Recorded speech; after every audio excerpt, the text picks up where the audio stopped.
في القلب مشاعر أخفيها قد أشرقت الشمس عليها عن خطط لم أعبأ فيها ستكون بأيامي فرقا فحياتي قبل الحلقات تيه بضياع.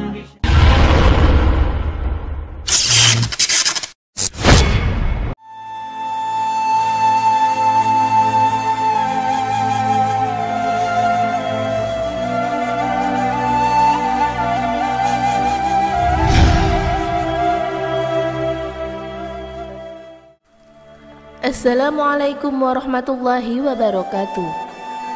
Wahai manusia sekalian, perhatikanlah kata-kataku ini. Aku tidak tahu kalau sesudah tahun ini dalam keadaan seperti ini, aku tidak akan bertemu lagi dengan kamu sekalian. Kalimat itu disabdakan Nabi Muhammad SAW saat berkhutbah dalam pelaksanaan Haji Wada dan Haji Perpisahan pada tahun ke-10 Hijriah.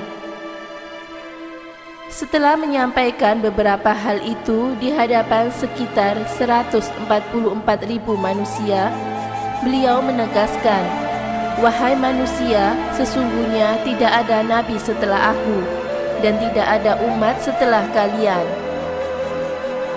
Tak lama setelah itu, turunlah firman Allah yang berbunyi, "Pada hari itu aku telah sempurnakan untukmu agamamu, dan telah aku cukupkan kepadamu nikmatku, dan telah aku ridhoi Islam sebagai agamamu." Al-Quran Surat Al-Ma'idah ayat 3. Mendengar Nabi membacakan ayat tersebut, Abu Bakar menangis. Ia merasa bahwa risalah Nabi sudah selesai dan sudah dekat pula saatnya Nabi hendak menghadap Allah Subhanahu wa Ta'ala. Begitu pula dengan Umar bin Khattab, ia menangis tak bisa dibendung. Saat seseorang bertanya pada Umar kenapa ia menangis, Umar menjawab, "Sesungguhnya sesuatu telah sempurna, berikutnya akan berkurang." Ziarah kubur sebelum wafat. Pada akhir tahun bulan Syafar tahun ke-11 Hijriah, Nabi pergi ke Bukit Uhud dan mendoakan para syuhada yang meninggal pada perang Uhud. Setelah itu beliau berkata kepada para sahabat, "Aku akan mendahului kalian. Aku akan menjadi saksi bagi kalian. Sesungguhnya sekarang aku telah melihat telagaku, dan sungguh aku telah diberikan kunci-kunci bumi dan simpanannya. Sungguh aku tidak takut kalian berlaku syirik setelahku. Akan tetapi yang aku takutkan adalah kalian saling berlomba-lomba terhadap dunia." Beliau juga sempat pergi ke perkuburan Baqi, lalu mengucapkan salam kepada penghuni kubur dan memintakan ampunan kepada mereka. Muhammad Husain Haikal mengisahkan bahwa pada malam pertama Nabi merasa sakit, beliau tak dapat tidur. Ditemani oleh pembantunya, Abu Muwahidah, beliau lalu keluar rumah dan pergi ke Baqi. Saat pertama kali sampai di perkuburan Baqi, Nabi berkata kepada Abu Muwahidah bahwa dirinya mendapatkan perintah memintakan ampun. Setelah itu beliau berkata kepada penghuni kubur, "Salam sejahtera bagimu, wahai penghuni kubur. Semoga kamu selamat akan apa yang terjadi atas dirimu, seperti atas diri orang lain. Fitnah telah datang seperti malam gelap gulita, yang kemudian menyusul yang pertama, dan yang kemudian lebih jahat dari yang pertama." Detik-detik terakhir di pangkuan Aisyah. Nabi mulai sakit pada tanggal 29 Syafar tahun 11 Hijriah. Beliau sakit kepala dan demam. Suhu badannya meninggi. Kondisi ini terjadi selama 13-14 hari. Meskipun sakit, selama belasan hari beliau masih sempat mengimami sholat berjamaah. Suatu hari beliau tiba di rumah Aisyah. Istrinya itu mengeluh sakit kepala. Nabi berkata, "Tetapi akulah, Aisyah yang merasa sakit kepala. Beliau lalu berbaring di tempat tidur. Saat rasa sakit mereda, beliau mengunjungi istri-istrinya yang lain seperti biasanya. Di rumah Maimunah, istri yang terakhir beliau nikahi, sakitnya kambuh lagi dan terasa lebih keras. Istri-istrinya dipanggil ke rumah Maimunah dan Nabi meminta dirawat di rumah Aisyah radhiyallahu an. Dengan berikat kepala dan ditompang oleh Ali bin Abi Thalib dan Abbas bin Abdul Muthalib pamannya, beliau meninggalkan rumah Maimunah. Nabi tiba di rumah Aisyah dengan kondisi yang sudah lemah. Selama tinggal di rumah Aisyah, dan itulah minggu terakhir dalam hidupnya, istrinya itu membacakan surat Al-Mu'awizat atau surat-surat yang berisi mohon perlindungan, yaitu Al-Ikhlas, Al-Falaq, dan An-Nas, serta doa-doa yang ia dapatkan dari Nabi. Kemudian ia tiupkan dan usapkan ke tubuh Nabi dengan tangannya. 5 hari menjelang wafat, sakitnya semakin keras. Panas suhu tubuhnya meninggi. Nabi meminta kepada para sahabat untuk menyiramkan air kepadanya. Setelah air disiramkan dan beliau merasa kesehatannya membaik, dengan kepala diikat, Nabi masuk masjid dan meminta kepada para sahabat untuk membalas apa yang pernah beliau lakukan kepada mereka, misalnya dicambuk atau dicaci. Tentu saja tak ada seorang pun yang pernah disakiti Nabi.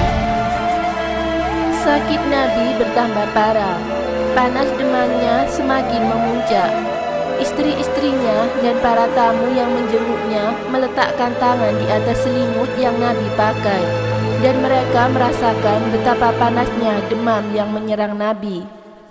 4 hari sebelum wafat, dalam kondisinya sudah semakin parah, Nabi masih sempat menjadi imam sholat. Namun saat waktu Isya datang, beliau sudah tidak sanggup keluar. Nabi kemudian bertanya kepada Aisyah, "Apakah orang-orang sudah sholat?" Aisyah menjawab, "Belum ya Rasulullah, mereka menunggumu." Kemudian Nabi minta diambilkan air dan beliau mandi. Setelah itu beliau pingsan. Saat tersadar, Nabi bertanya lagi, "Apakah orang-orang sudah sholat?" Lalu mandi lagi dan pingsan lagi sebanyak 3 kali. Dalam kondisi teramat parah, beliau meminta Abu Bakar untuk menjadi imam sholat.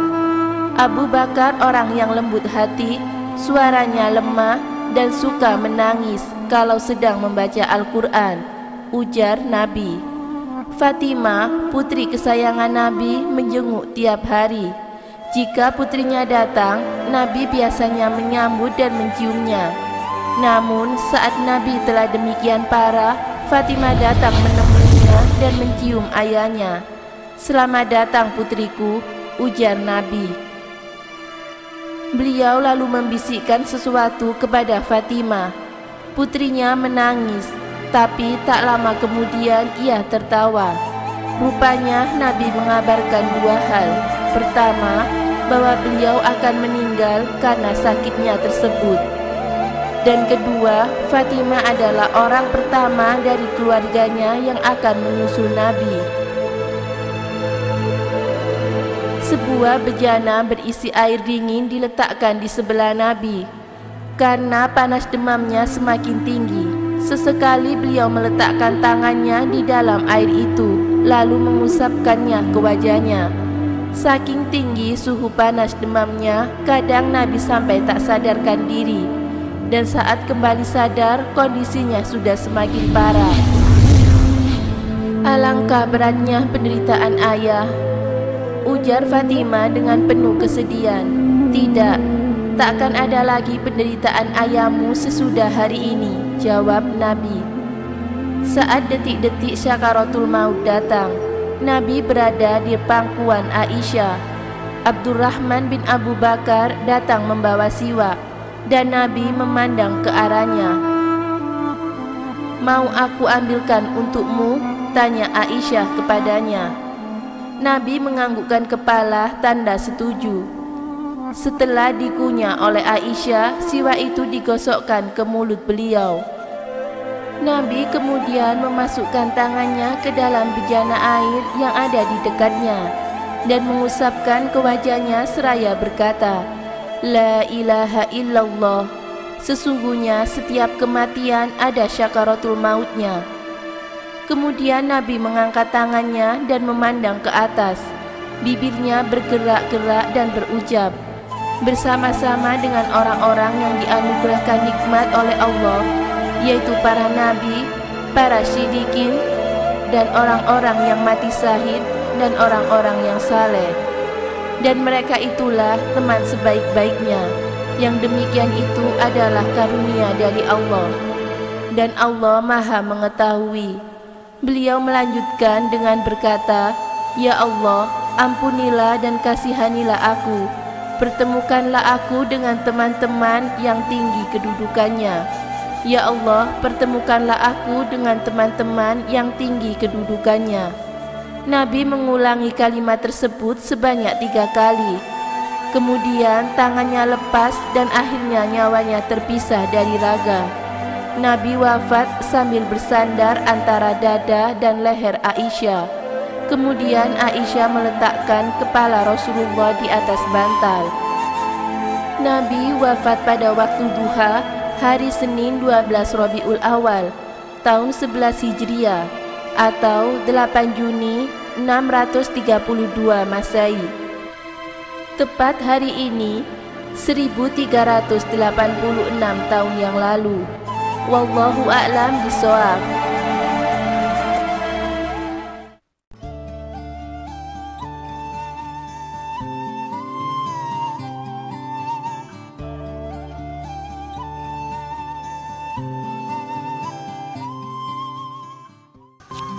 Assalamualaikum warahmatullahi wabarakatuh. Rasulullah Muhammad SAW wafat pada tanggal 12 Rabiul Awal tahun 11 Hijriah. Rasulullah wafat pada usia 63 tahun di rumah Aisyah, istri beliau. Rasulullah wafat dalam usia 63 tahun. Beliau berhasil menguasai seluruh jazirah Arab masuk ke dalam Islam. Bayangkan, dalam usia 63 tahun beliau mampu menyatukan seluruh jazirah Arab dalam pangkuan Islam. Hari ini usia 63 tahun, apa yang kita hasilkan?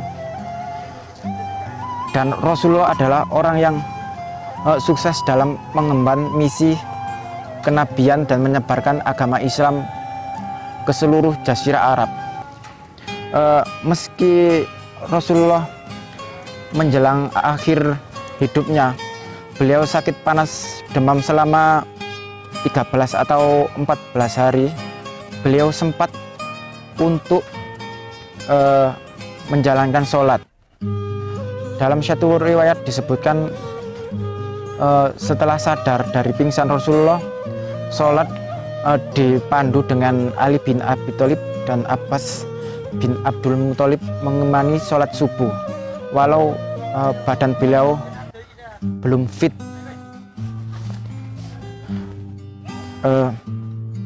Demikian itulah, semoga memberi manfaat. Wassalamualaikum warahmatullahi wabarakatuh.